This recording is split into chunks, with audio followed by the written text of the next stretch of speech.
पहला learning outcome है हमारा explain the arbitrage pricing theory and describe it assumption and compare it to the CAPM. ठीक है, तो हमें ये पता है कि कैपएम जो है वो हिस्टोरिकली बहुत ज्यादा इस्तेमाल हुआ है, लेकिन कैपएम जो है ना वो है single factor model.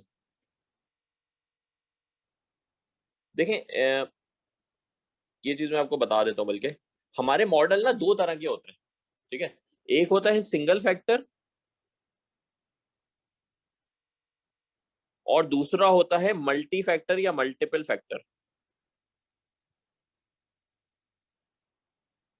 Multi factor या मल्टीपल फैक्टर, ये क्या होगा? फॉर एग्जांपल आप रिटर्न देख रहे हो, रिटर्न आप प्रेडिक्ट करना चाह रहे हो, और उसमें जो सिर्फ एक चीज आप लेके जाते हो वो लेके जाते हो मार्केट का बीटा, लेट्स से।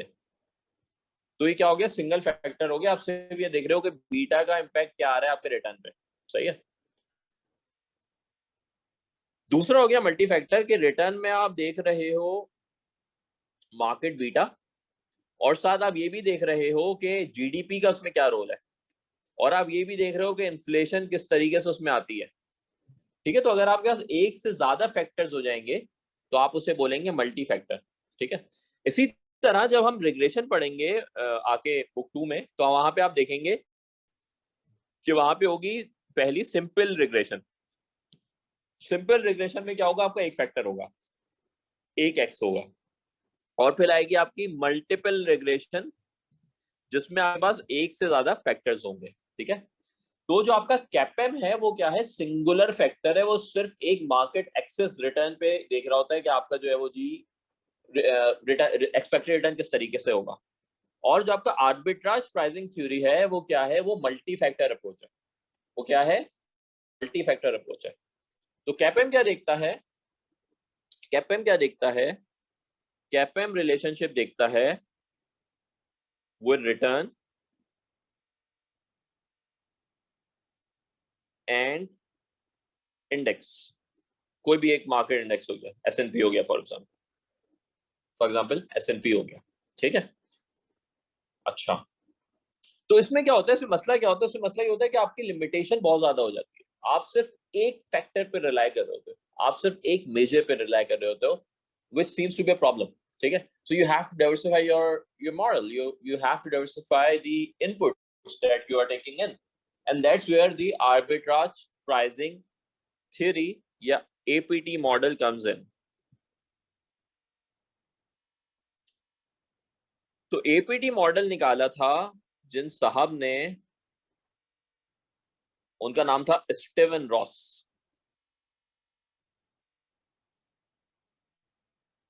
कब निकाला था? इन्होंने निकाला था 1976 में। कब निकाला था? 1976 में। अच्छा, ये क्या है? एक मल्टी फैक्टर अप्रोच है। ये क्या है? एक मल्टी फैक्टर मॉडल है,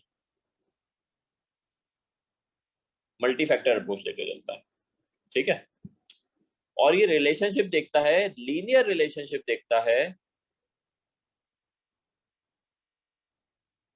किसके साथ? Between financial asset and risk factors, multiple risk factors. ठीक है, फाइनेंशियल एसेट्स और मल्टीपल रिस्क फैक्टर्स के साथ ये जो है वो देखता है। तो इसमें क्या होता है? इसमें एक से ज्यादा जो है वो आपके पास एक से ज्यादा फैक्टर्स मौजूद होते हैं, एक से ज्यादा फैक्टर्स मौजूद होते हैं।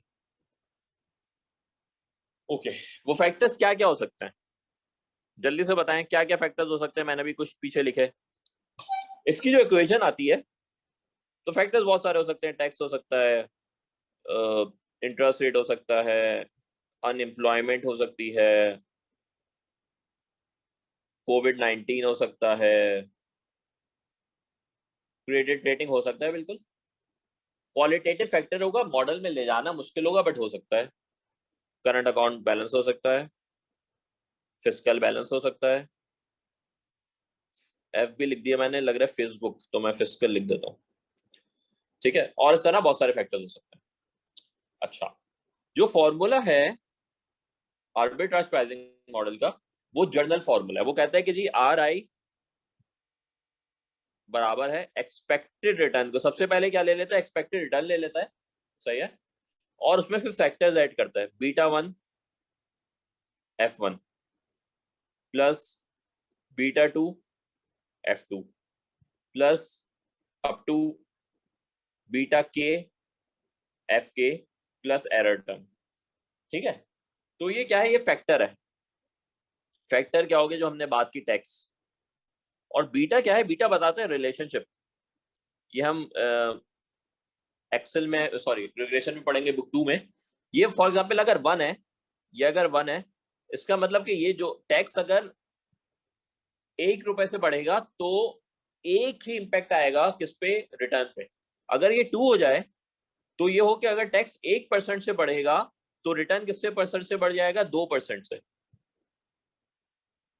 2% से बढ़ जाएगा क्योंकि 2 है उसका। तो बीटा क्या है, फैक्टर का क्वांटम साइज बता रहा होता है, और ये जो एफ आई है क्या बता रहा होता है, उसकी परसेंटेज बता रहा होता है। तो F1 फैक्टर 1, F2 फैक्टर 2, इन्होंने क्या किया, इन्होंने जर्नलाइज कर दी चीजें, इन्होंने बताया नहीं कौन से फैक्टर है। कैपएम ने तो बता दिया ना आपको, कैपएम ने बता दिया भाई ये वाले फैक्टर इस तरह कैलकुलेट करना, एपीटी ने आपको बताया नहीं। ठीक है, तो इसका फायदा ये हो गया कि आपके पास फ्लेक्सिबिलिटी आ गई कि जी आप जो है वो बस उठाओ और मॉडल लगा दो। इसका नुकसान क्या हुआ कि अगर आप कोई फुल फ्लैच मॉडल चाह रहे थे, आप कोई ऐसा मॉडल चाह रहे थे भाई मुझे मॉडल मिले मैं लगाऊं और फारिग हूं, तो आपके लिए मसला हो गया। अब आपको मॉडल कोई स्पेसिफिक नहीं है, आपको ढूंढना पड़ेगा कि जी अच्छा यहाँ मैंने एम्प्लॉयमेंट डालूं, क्रेडिट रेटिंग डालूं, कि ये डालूं कि वो डालूं। ठीक है, तो ये इसका फायदा है और एक नुकसान है। अच्छा, ये जो आखिर में आ रही है एरर टर्म, इसका हमारा और इसका रिश्ता जो है ना वो अभी शुरू हुआ है और आखिर तक चलेगा। ये एरर टर्म वो टर्म होती है जो कि मॉडल डिफाइन नहीं कर पाता, अनडिफाइंड। ठीक है, ये कई वजूहात की वजह से हो सकती है।